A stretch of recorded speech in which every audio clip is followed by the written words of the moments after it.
Hi, this is Dana with Loose Leashes Dog Training, and today I'm going to show you how to get a proper fit on a mini educator e-collar and how to find the working level for your dog.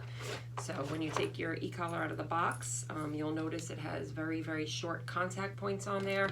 Those contact points are really only good for an extremely short-haired dog, or a dog maybe like a Chihuahua, a very small breed dog that doesn't have a lot of hair.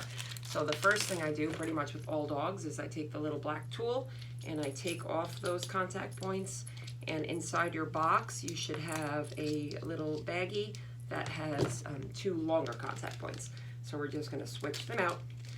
And if you have a really long-haired dog or a thick-coated dog like a Husky or a German Shepherd or lots of Labs, you have to actually get separate contact points for them because it's got to break through all that fur.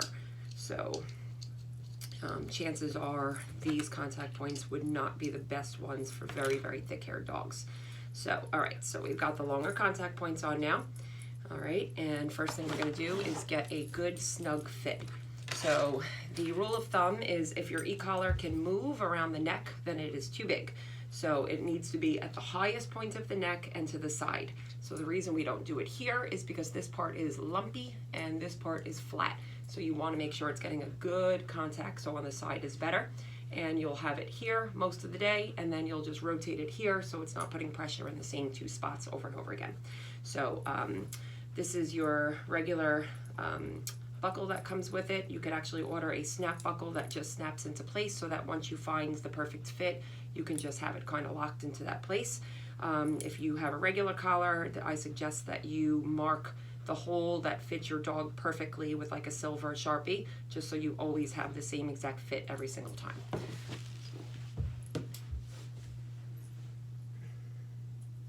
So when you put it on, you're going to make it just when you think it's snug enough. It probably needs to be a little bit more snug. So on here, on Rupert over here, I'm going to show you how snug it is. Okay, so when it's on him, it shouldn't move. So if I try to turn it, it's kind of difficult to turn it. So it's right here, and then I'm going to take the fur around it and scruff the fur down so that it's literally sitting in that spot right there. Okay, in my other video I show you how to turn it on and off, but basically to turn your remote on, you're going to hold down the big L and don't let go until it's on, and then this is your dial up and dial down. You want to make sure, as I state in the other video, that it's on a continuous, not a momentary. So you should not see a little M on there, you should only see a little C. And then to turn the actual collar on, you're going to take the little magnet on the side, match it with the little magnet right here, hold them together, and green is on. Okay, so I'm going to get that fit again. Nice and snug. Have it to the side of the neck and scruff the fur down. Okay, so now that it's on and it's on continuous, we have to determine the dog's working level. Working level is what is the absolute lowest level that the dog can feel. So I don't want the dog to be bothered by the feeling. I just want it to be a very, very, very subtle change in the dog's face. So sometimes they kind of just look to the side, sometimes their ears move, sometimes their eyes twitch. So I'm going to start at a 3 because most dogs don't feel below a 3 anyway, and I'm going to just be tapping and increasing, tapping and increasing, and just looking at his face to see when he feels it. Good boy. So that, until he's done chewing. Good boy. All right, so I'm on a 3 and I'm going to double tap.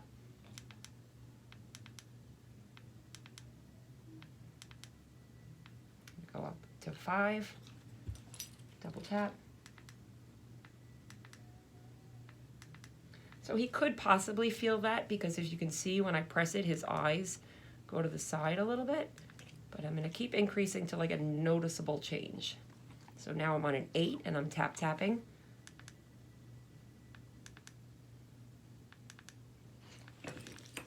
Nothing much there. Nothing much, not seeing much there. So I'm going to go up to an 11. Tap, tap. And you want to have no distractions around you whatsoever. So wait till he finishes the little crumb on the floor. Okay, we're going to tap, tap at an 8.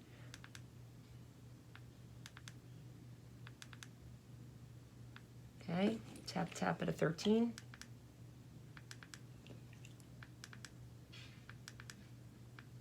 Tap, tap at a 15. There we go.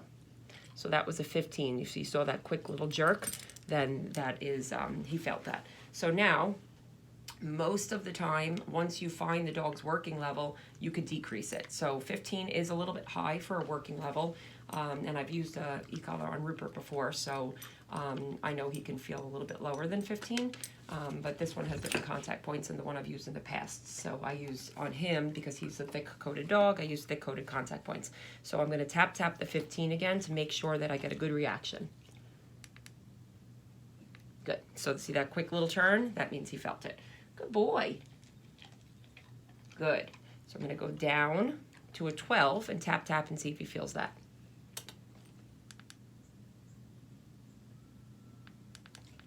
Yep, so we see how he's looking for it. That means he feels it. Good boy, Rupert.